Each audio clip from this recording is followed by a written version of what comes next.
욥기 42장 1절에서 17절에 있는 말씀을 가지고 갈수록 더한 은혜라는 제목으로 함께 은혜를 나누려고 합니다. 결혼을 앞둔 남자가 어떤 여자와 결혼을 할까 고민을 했습니다. 그리고 한 번 하는 결혼이니까 완벽한 배우자가 아니면 나는 결혼할 수가 없다. 그래서 불행한 결혼을 피하기 위해서, 행복하고 성공적인 결혼을 위해서 최고의 신부를 찾기 위해서 온 세계를 방방곳곳을 찾아다녔습니다. 그렇게 40년이라는 시간이 지났어요. 여전히 결혼하지 못한 상태였죠. 그러다가 우연히 한 친구가 물었습니다. 이보게, 자네는 세상 안 다닌 곳을 없이 다니면서 그렇게 완벽한 여인을, 배우자를 찾아다녔는데 아직도 못 찾아낸다. 그러자 이 남자가 한숨을 쉬면서, 그렇다면 내가 온 것을 다 다녀도 정말 완벽한 여인을 찾지 못했다는 거예요. 아니, 딱 한 번 여인을 만난 적이 있었지. 결혼할 수 있는 완벽한 여인을 만날 수 있었지. 하지만 그 여자가 나를 보고 퇴짜를 놓았다니. 아니, 왜 그랬나? 그녀 역시 완벽한 남자를 찾고 있었기 때문이다. 그래서 결혼이 이루어지지 못했다. 지금도 지금 어디선가 아직 찾고 있습니다. 한 여자와 한 남자를, 완벽한 남자와 한 여자를. 여러분, 세상에 완벽한 것이라는 게 있을까? 완벽한 교회. 우리 지난 주일에 사대의 교회 공부했지만, 여러분, 우리 교회가 좋고 또 목회자가 훌륭하고 성도들이 훌륭해도 이 세상에 완벽함이라는 이 형용사를 넣을 수 있는 교회가, 사람이, 배우자가 어디 있겠습니까? 아무도 없습니다. 세상이, 사람이 완벽하지 않은 것 되돌려서 말하면 내가 완벽하지 않다는 거죠. 내가 아무리 훌륭해도 나는 완벽한 아버지가, 남편이, 아내가, 자녀가 될 수 없기 때문입니다. 완벽한 타인도 없고 완벽한 자신도 없는, 그야말로 저희들은 모두 다 불완전한 이 세상 가운데 살아가고 있죠. 코로나가 부각돼서 그렇지 코로나 전에도요, 이 세상은 불완전했습니다. 독감은 불안했습니다. 건강도 불안했지요. 여러 가지 어려움들이, 자연이 불안하기도 하고 기후가 얼마나 불안했습니다. 아무리 완벽해 보이는 인간이라 해도, 자연이라 해도 우리의 삶은 어느 것 하나 완벽하거나 완전한 것이 없다는 것이죠. 하지만 한 분, 완벽한 분이 있죠. 누구죠? 네, 우리 하나님만은 완벽하십니다. 오늘 이 자리에 나와 예배드리는 저와 여러분들은 이것을 믿는 자들입니다. 이것을 확신하는 자들입니다. 오직 하나님만이 이 세상에 유일하게 무의한 완벽한 분이십니다. 그래서 우리는 하나님께 더 가까이, 완벽한 하나님 앞에 더 가까이 가서 주님을 알면 알수록 우리는 하나님의 성품을 닮아가고, 완벽할 수 없지만 거기에 가까이 가는 우리의 삶의 변화를 경험하게 되는 것입니다. 그래서 신앙생활을 오래 하면, 건강한 신앙생활을 오래 하면 오래 할수록 성숙해져야 하는 것이죠. 하나님 앞에 더 가까이 가게 되는 그렇습니다. 반대로 신앙생활은 오래 했는데 진국이 아니라 더 이상 우려낼 수 없는 국물인 맹탕이 나오면 어떻겠습니까? 그래서 뭐가 문제가 있다는 거죠. 내가 완벽한 하나님을 온전히 신뢰하지 못하거나 아직도 완벽한 그 무언가를, 마치 완벽한 신부를 찾아서 지금도 이 세상을 헤매고 있는 한 남자와 같이 우리 무언가를 찾기 위해서 헤매고 있지 않나 돌아봐야 하는 것입니다. 하지만 세월이 갈수록 신앙의 깊이가 더 성숙해져야 하는 것, 이것은 저와 여러분들을 향한 하나님의 뜻입니다. 성경은 갈수록, 해가 갈수록, 거듭될수록 완벽해지고 더 좋아지는 은혜를 성경 곳곳에 강조하고 있습니다. 성경의 시작인 창세기가 어떻습니까? 하나님께서 천지를 창조하시고 하루, 이틀, 3일, 4일 갈수록 하나님 보시기에 좋았더라 말씀하셨습니다. 하루에 지은 것이 둘째 날에 더해져서 더 좋은 것입니다. 둘째 날까지 지은 것이 더해서 셋째 날에는 더 좋은 것이지. 날이 갈수록 창조가 거듭될수록 하나님 보시기에 좋았다. 또 이렇게 말씀하십니다. 신약 성경에도 같은 말씀이 나오죠. 요한복음 2장의 말씀에 보면요, 예수님께서 가나의 혼인잔치에 가셔서 물을 포도주로 바꾸는 장면이 나옵니다. 이때 사람들이 뭐라 얘기합니까?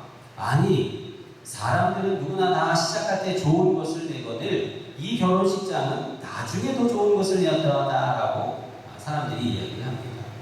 예수님이 계신 곳은요, 처음보다 시간이 가면 갈수록 더 깊은 은혜를 경험하게 됩니다. 여러분, 우리가 사람을 만나도 그렇죠. 처음에는 좀 별로였어요. 근데 만나고 보니까 만날수록 시간이 갈수록 더 호감이 가고 더 정이 가고 더 가까워지고 싶은 사람들, 여러분들 어떻습니까? 그런 분들을 만나면 마음이 더 좋지요. 자꾸 만나고 싶죠. 자꾸 대화하고 싶지요. 그런데 처음에는 참 좋은 줄 알았는데 시간이 갈수록 점점 호감이 떨어지는 것 같습니다. 만나는 것이 쉽지 않다는 것입니다.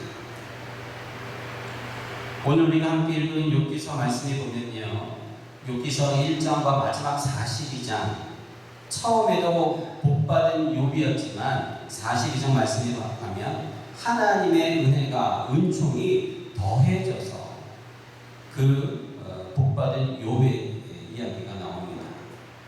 동방에서 복받은 욥의 인생이 말년에 더 빛을 발하고 있다라고 성경에 쓰여있지요. 12절 말씀, 오늘 함께 읽은 말씀 함께 볼까요? 여호와께서 욥의 말년에 욥에게 처음보다 더 복을 주시니. 여러분, 우리에게 해가 갈수록 하나님이 주시는 은혜가 더해지지 않으면 우리의 인생이 넌 크리스찬들과 사실 별 다를 바가 없습니다. 인생이 나이 들어가고 늙어지고 병들어 죽어가는 그 삶에 인생의 무상함을 느낄 수밖에 없고 더덥고 헛될 수밖에 없다는 세상에 그 노래가 우리 마음 가운데 전해질 수밖에 없다는 것입니다. 하지만 저와 여러분들의 그리스도인의 신앙은, 하나님의 자녀의 신앙은 처음보다 가면 갈수록 하나님의 은혜가 더해지는 신앙입니다. 오늘 욥기 10절에 있는 것처럼 말년에 처음보다 더 복을 받는 하나님의 축복이 그리스도인에게 있다는 것을 기억하시기를 축복합니다. 하나님께서 욥에게 가면 갈수록 더한 은혜를 주십니다. 여러분 모두가 해가 가면 갈수록 더 큰 하나님의 은혜가, 깊이가 더해지시기를 축복합니다. 욥에게 무슨 일이 있었던 것일까요? 욥기 1장과 2장 말씀에 보면 사탄이 하나님의 허락을 받아 욥을 시험하는 장면이 나옵니다. 하루아침에 자녀를 잃어버리죠. 재산을 다 잃어버립니다. 아내마저도 욥에게 하나님을 욕하고 스스로 목숨을 끊으라고 저주할 정도이니 욥이 받은 고난이 얼마나 심했는가를 상상하기 어렵습니다. 급기야 욥의 몸에 욕창이 나고 간질병이 들어서 기와장을 부셔 몸을 벅벅 긁으면서 재에 앉아 있는 탄식하는 욥의 모습을 상상해 보시기 바랍니다. 그럼에도 욥은 하나님을 원망하지 않습니다. 그의 세 명의 친구가 찾아와서 욥을 위로한답시고 여러 가지 이야기를 건네지만 결국 자기 의만 결과되고 도움이 되지 않습니다. 오늘 우리가 읽은 욥기 42장 말씀에 보면 하나님께서 이 친구들이 말한 이 모든 것들이 다 잘못됐다라고 판단하십니다. 오히려 하나님 앞에 회개해야 될 죄악이라고 말씀하시죠. 욥이 이 친구들의 죄를 대신해서 중보하며 기도하고 회개해야만 용서받는 하나님 보시기에 아주 잘못된 것이었습니다. 하지만 욥은 어떻습니까? 이전에 받은 은혜, 비록 고난의 불길을 통과하지만 시간이 가면 갈수록 하나님에게 더 큰 은혜를 받는 것을 우리가 보게 됩니다. 우리의 신앙도 이와 같이 가면 갈수록 하나님의 은혜가 더해지는 우리의 신앙생활이 되어야 합니다. 우리의 몸은 점점 나이 들어 약해지고 우리의 심령은 새롭게 소생되어 말년에는 갈수록 더 큰 하나님의 충만한 은혜가 있어야 하는 것입니다. 이 은혜가 이 시대를 살아가는 저와 여러분, 우리 그리스도인들에게 필요합니다. 이것이 하나님이 오늘 저와 여러분에게 주고자 하는 축복입니다. 사랑하는 성도 여러분, 이것을 늘 생각하시고 이것을 붙들고 살아가는 여러분들의 신앙이 되길 바랍니다. 세상 사람들은 가면 갈수록 힘을 잊어버리고 이제는 흙으로 돌아갈 수밖에 없는 인생의 안타까움을 노래하지만 우리는 가면 갈수록 하나님이 주시는 복으로 더욱더 행복해지는 것을 찬양하고 예배하는 우리들의 삶입니다. 어떻게 이런 일이 일어날 수 있을까요? 오늘 욥기서를 이 42장에 보면 욥이 그 비결을 한 가지로 이야기합니다. 5절 말씀이죠. 내가 주께 대하여 귀로 듣기만 하였사오나 이제는 눈으로 주를 배우나이다. 우리가 가면 갈수록 더한 하나님의 은혜를 받으려면 여러분 하나님을 만날 때 귀로만 듣는 것이 아니라 반드시 눈으로 볼 수 있어야 합니다. 욥이 이렇게 고백하지요. 욥이 고난과 그 깊은 고난을 겪고 통과하고 나서 불같은 시험을 통과하고 나서 깨달은 것이 바로 이것입니다. 내가 그동안 귀로만 하나님에 대해서 들었지만 이제는 눈으로 하나님을 뵙습니다. 이론적으로만 알았던 하나님을 이제는 눈으로 훤히 그리면서 보게 된다는 것입니다. 이것은 보이지 않는 하나님을 눈으로 직접 보았다라는 의미가 아닙니다. 오히려 살아계신 하나님이 창조하신 이 세상에 새로운 자신의 눈이 띄어졌다라는 것이죠. 눈에 보이는 모든 것들이 지으신 이가 있고 그것을 지으신 분이 바로 만물의 여호와 하나님이신 것을 귀로는 들었지만 이제는 눈으로 보게 되었다는 것입니다. 하나님을 직접 보는 게 아니라 하나님이 창조하신 이 세상을 이제는 내 영의 눈이 띄어 볼 수 있다는 고백인 것이죠. 욥기 38장 39장에 보면 욥이 이렇게 고백할 수 있는 근거가 나옵니다. 여러분 욥기 38장부터 한번 볼까요?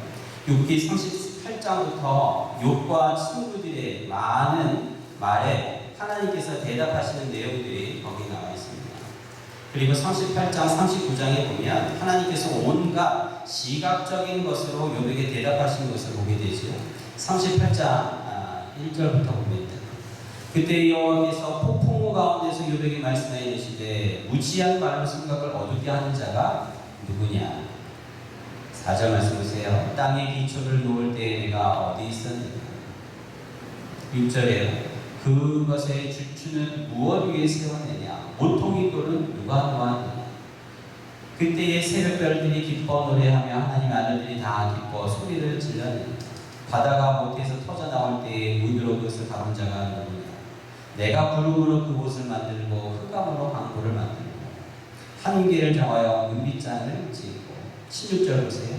내가 바다의 샘에 들어갔었느냐. 깊은 물 밑으로 걸어 다닐 보았느냐. 땅의 너비를 내가 측량할 수 있느냐. 38장부터 계속되는 말씀이 39장 1절에도 산염소가 새끼치는 때를 내가 아느냐. 암사슴이 새끼 나는 것을 내가 본 적이 있느냐. 39장 끝까지 계속되는 하나님께서 욥에게 대답하시는 말씀이 다 무엇일까요?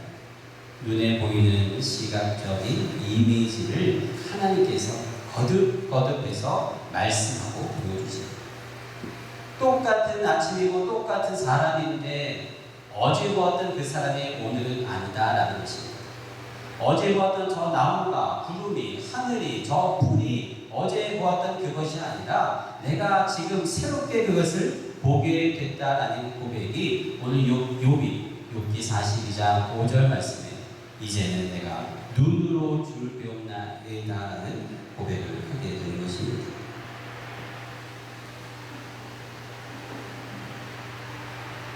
하나님께서 욥의 눈을 사로잡아 온갖 자연일치와 세상에 대한 형상들을 다 일러주시지. 과학적으로 이론적으로 풀 수 없는 기이하고 신기한 일들을 하나님께서 하나도 거침없이 욥에게 다 가르치고 알려주신 것입니다. 이것은 하나님이 스스로 내가 얼마나 위대한 신인가를 욥에게 드러내는 것이 아니라 하나님께서 눈높이를 낮추어서 욥의 눈높이에 맞춰 하나님 스스로를 계시해 주는 내용인 것입니다. 그동안 하나님에 대해서 무엇을 안다고 말했던 욥과 욥의 친구들, 욥기에 욥기 3장부터 37장까지 나오는 그 내용들 모든 말들이 수없이 많은 말들이 다 무색할 정도로 하나님 스스로를 욥에게 드러내고 있는 것입니다. 욥은 계시 하나님을 통해서 전능하신 하나님을 만납니다. 그리고 창조주 하나님을 고백하죠. 오늘 함께 읽었던 42장 2절 말씀입니다. 주께서는 못하실 일이 없사오며 무슨 계획이든지 못 이룰 것이 없는 줄 압니다. 욥이 깨달은 것이 바로 이것입니다. 뒤로는 창조주 하나님에 대해서 창조하신 놀라운 일들에 대해서 알고 있었지만 하나님께서 그것을 눈으로 보여주시자 비로소 전능하신 하나님을 고백하게 되는 것입니다. 그렇습니다. 아브라함이 자기 자식 이삭을 하나님께 바칠 때도 오늘 42장 2절의 욥의 고백과 같은 그런 비슷한 고백을 하나님 앞에 드렸었죠. 히브리서 11장 19절 말씀입니다. 그가 하나님이 능히 이삭을 죽은 자 가운데서 다시 살리실 줄로 생각한 자 비유컨대 그를 죽은 자 가운데서 도로 받은 것입니다. 아브라함은 욥과 같이 이미 하늘의 별들을 바라보면서 하나님의 시각적인 교육을 받은 자입니다. 전능하신 하나님을 이미 알고 있었죠. 그 마음에 굳은 그 믿음이 내가 내 아들 이삭을 하나님께 바쳐 죽인다 할지라도 하나님께서 죽은 자 가운데서 다시 살리실 줄로 생각하고 믿는 믿음이 아브라함에게 있었다는 것입니다. 욥기 3장부터 37장까지 있는 그 내용이 함축되어서 42장 2절에 하나님이야말로 내가 눈으로 보고 배우는 하나님이야말로 전능하신 나의 올마이티가시라는 고백을 하게 되는 것이죠. 욥은 그의 자녀들이 재산을 다 잃어버려도 전능하신 하나님은 다시 돌려주실 수 있고 이전보다 더한 은총을 주실 수 있는 하나님인 것을 인생의 말년에 와서 고백하고 하나님 앞에 나아가는 것입니다. 이것이 오늘 우리가 읽은 욥기 42장 1절과 마지막 절 시작과 끝입니다. 사랑하는 여러분, 시간이 가면 갈수록 해가 더하면 더할수록 하나님에게 더 큰 은혜를 받는 여러분들의 삶이 되기를 축복합니다. 욥과 같이 이제는 눈으로 주님을 더 가까이 배워야만 합니다. 전능하신 하나님을 만나고 고백하는 여러분들의 삶이 되기를 축복합니다. 그렇다면 귀로 듣다가 눈으로 이제 주님 배우는 게 여러분들에게 구체적으로 어떤 의미일까? 우리 신앙에 적응해 보면요, 하나님의 말씀을 우리의 귀로 듣다가 우리의 눈에 나타나신 말씀이 육신이 되어 우리에게 오신 예수님을 바라보는 것입니다. 그게 오늘 저 여러분들에게 적용하는 하나님의 말씀입니다. 욥이 전능하신 하나님의 손길을 눈에 선하도록 그려주셨다면 이제 그 하나님 자신이 육신이 되어 눈에 보일 수 있는 몸이 되어 이 땅에 오셨고 우리에게 오신 것입니다. 그 말씀이 신약 성경에는 복음이라고 기록되어 있습니다. 복음은 귀로만 듣는 게 아니라 욥과 같이 이제는 눈으로 보고 예수님을 만나는 신앙을 의미합니다. 그렇습니다. 더해가는 은총, 해가 갈수록 더 깊어지는 하나님의 은혜를 경험하려면 우리에게 육신으로 오신, 우리 눈에 만질 수 있는 분으로 오신 예수 그리스도를 깊이 만나고 날마다 주님을 바라볼 때입니다. 히브리서 12장 1절부터 3절에 이런 말씀이 있죠. 이러므로 우리에게 구름같이 둘러싼 허다한 증인들이 있으니 모든 무거운 것과 얽매이기 쉬운 죄를 벗어버리고 인내로서 우리 앞에 당한 경주를 하며 믿음의 주요 또 온전하게 하시는 누구를 바라봐요? 예수를 바라보자. 그는 그 앞에 있는 기쁨을 위하여 십자가를 참으사 부끄러움을 개의치 아니하시더니 하나님 보좌 우편에 앉으셨느니라. 3절 말씀. 너희가 피곤하여 낙심하지 않기 위하여 죄인들이 같이 자기의 거역한 일을 참으신 일을 생각하라. 너희들이 피곤하여 낙심하지 않기 위하여 예수님을 바라보라는 것입니다. 예수님을 생각하라는 것입니다. 예수님을 귀로 듣습니까? 거듭하는 더해가는 은혜를 하나님이 우리에게 주시고자 하는데 반드시 예수님을 보는 신앙을 기사하는 것입니다. 이제는 귀로 들을 뿐만 아니라 볼 수 있는 여러분들의 신앙이 되는데 예수님을 바라볼 때 주님이 주시는 소망을 품게 될 줄로 믿습니다. 믿음의 경주는 여러분 출발만 좋아서는 안 되죠. 과정만 좋아서는 안 됩니다. 반드시 끝이 좋아요. 승리하는 경주가 되려면 예수님을 끝까지 바라볼 때 말년에 복을 받는 축복이 임하게 되는 것입니다. 예수님은 그동안 들음으로만 알았던 하나님을 보이는 신앙으로 바꿔주신 분이에요. 여러분, 물이 포도주가 돼요. 아무 색깔이 없는 그 물을 이제는 볼 수 있는 포도주로 바꿔주신 분이 누구예요? 바로 예수님입니다. 갈수록 더한 은혜를 주시려고 이 땅에 오셨습니다. 예수님의 희생과 순종으로 이제는 귀로만 듣던 하나님에 대해서 우리가 직접 눈으로 보게 됩니다. 욥이 불같은 고난을 겪으면서도 드디어 만난 하나님 스스로를 계시해 주신 하나님을 만나게 됩니다. 그리고 오늘 욥기 42장에 고백하는 것처럼 귀로 듣던 하나님을 눈으로 배우니 욥에게는 더 이상 말이 필요 없게 됩니다. 욥기 3장부터 37장에 그렇게 많은 이야기를 했는데 수없이 많은 하나님에 대한 말을 친구들과 주고받았지만 눈으로 하나님을 배우고 난 다음에는 이제는 할 말이 없어집니다. 오직 회개만 남게 되는 것을 오늘 말씀드리고 가르쳐줍니다. 그렇습니다. 갈수록 더해가는 은혜는 계시의 하나님을 만나게 되면 예수님을 우리가 직접 배우게 되면 사실 많은 말이 필요 없습니다. 그저 입술에서는 회개만이 터져나오게 됩니다. 교회에 와서 예배드리면 여러분 하나님의 임재가 깊이 임하게 되면 다른 기도 말고도 회개의 기도를 하나님께 드리게 됩니다. 성령의 충만함이 임하게 되면 가장 먼저 나오는 우리 입술의 고백이 바로 회개입니다. 2000년 전에 오셨다가 승천해서 하늘에 올라가신 예수님, 성령, 보혜사 성령께서 예수님에 대해서 우리에게 증거하시고 계시해 주실 때 우리는 회개하게 되는 것입니다. 요한복음 14장에 보면요, 예수님의 제자들이 예수님에게 하나님을 보여달라고 요청합니다. 특별히 빌립이 하나님을 보여달라고 예수님에게 조르지요. 근데 예수님께서 제자들에게 또 빌립에게 이렇게 얘기합니다. 너희들이 지금까지 나를 보고 있으면서도 나와 함께 하면서도 어찌 하나님을 보지 못하겠느냐. 책망하시죠. 예수님께서 제자들에게 나를 본 자는 하나님을 보는 것이다. 예수님은 하나님을 계시하기 위하여 하나님을 보여주기 위하여 직접 이곳에 우리에게 오셨기 때문입니다. 나아가 진리의 영이신 성령께서 예수님에 대해서 하나님에 대해서 가르쳐 주시고 보여주시고 깨닫게 해주시는 은혜가 오늘 이 시대에 이 시간에 우리와 함께 있는 것입니다. 욥과 같이 하나님을 눈으로 뵙게 되면 그동안 했던 수많은 말들 다 의미가 없어집니다. 아무런 의미가 없어요. 전능하신 하나님 앞에 먼지와 같은 저와 여러분들, 피조물들이 하는 모든 말들은 다 신음소리에 불과하죠.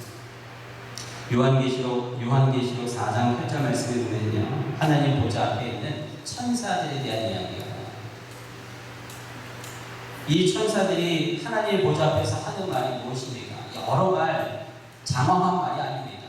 오직 한 가지. 거룩하다, 거룩하다, 거룩하다. 이 말이에요. 만군의 하나님을 직접 뵙는 그 천사들이 하는 말이 거룩하다, 거룩하다, 거룩하다. 주 하나님으로 전능하신 이는 전에도 계셨고 이제도 계시고 장차 오신 하나님 앞에 많은 말이 필요하지 않다는 것입니다. 오직 전능하신 하나님을 찬양하고 예배하며 더 깊은 은혜의 자리입니다. 사랑하는 여러분, 우리는 완벽한 사람도 만날 수 없고 완벽한 인생도 기대할 수 없습니다. 그것을 기대하면 실망도 커질 뿐이지. 하지만 완벽한 하나님을 바라보고 나아가면 하나님께서 은혜를 더해 주십니다.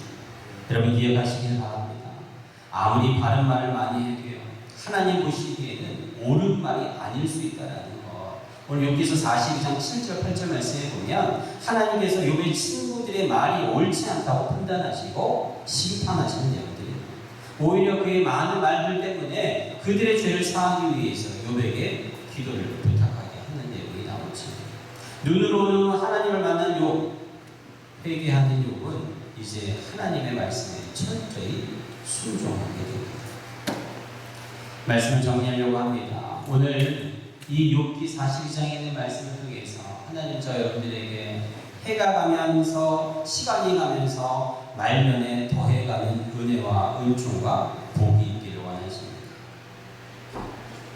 욥의 아내도 친구들도 욥에게 수없이 많은 말들을 했지만 욥이 깨달은 것은 이제는 귀로 듣는 은혜가 아니라 눈으로 하나님을 배울 때 자기가 할 수 있는 것은 회개요, 기도요, 순종이요, 하나님 앞에 자기는 흔한 먼지밖에 될 수 없는 그러한 연약한 인간의 것을 깨닫게 되는 것입니다. 욥이 그의 친구들을 위해서 기도할 때 10절 말씀에 보면 여호와께서 욥의 공경을 돌이키시고 욥에게 이전 모든 소유보다 갑절이나 주셨다라고 말씀하고 있습니다. 욥이 친구들을 위해 기도할 때 누구의 공경을 돌이키셨다고요? 욥 친구들이 아니라 욥의 공경을 돌이켰다. 욥이 친구들을 위해 기도하고 중보할 때 그들의 죄도 사해줬지만 결론적으로 욥이 하나님 앞에 복을 받게 됐다는 것입니다. 사랑하는 성도 여러분, 예수님을 통해서 하나님을 보게 되고 성경을 통해서 예수님을 만나게 되고 하나님의 삼위일체 신앙이 우리 안에 충만히 임하게 될 때 갈수록 더해가는 은총이 여러분들에게 있게 될 줄로 믿습니다. 많은 말보다 오직 믿음의 고백의 감사와 기도가 여러분들의 입술에서 나오게 될 것입니다. 하나님의 말씀에 순종함으로 중보하고 기도할 때 하나님께서 여러분들을 축복의 통로로 삼아주실 줄로 믿습니다. 갈수록 더한 은혜의 삶을 살려면 말씀에 육신이 되어 이 땅에 오신 나에게 오신 예수님을 바라보며 살아야 합니다. 예수님의 인내를 배우고 예수님께서 하신 그대로 하나님의 말씀에 순종하는 그리스도인이 될 때 여러분들의 말년에 해가 가면 갈수록 더 큰 은혜와 축복이 여러분들 모두에게 임하게 될 줄로 믿습니다. 이렇게 기도합니다. 사랑이 많으신 주님, 해가 가면 갈수록 더해가는 은혜와 말년에 복받는 사랑하는 성도들의 삶이 되게 하여 주시옵소서. 이제는 귀로 듣던 하나님을 눈으로 배우는 욥의 고백이 사랑하는 우리 성도들의 고백이 되게 하여 주시옵시고, 친구들을 위하여 중보하며 기도했던 욥에게 축복을 더해 주신 하나님, 우리 말년에 나를 위한 인생보다 중보하며 기도하며 하나님 앞에 더욱더 가까이 나아가는 사랑하는 우리 성도들의 삶이 되게 하여 주시옵소서. 욥과 같이 말년에 더 큰 복이 임하는 사랑하는 성도들 되기를 원합니다. 이들의 가정이 되기를 원합니다. 생업이 되기를 원합니다. 복복마다 복을 내려주셔서 하나님을 드러내고 예수 그리스도를 증거하는 복된 인생들이 모두 될 수 있도록 축복하여 주시옵소서. 감사드리며 예수님의 이름으로 축복하고 기도드리옵나이다.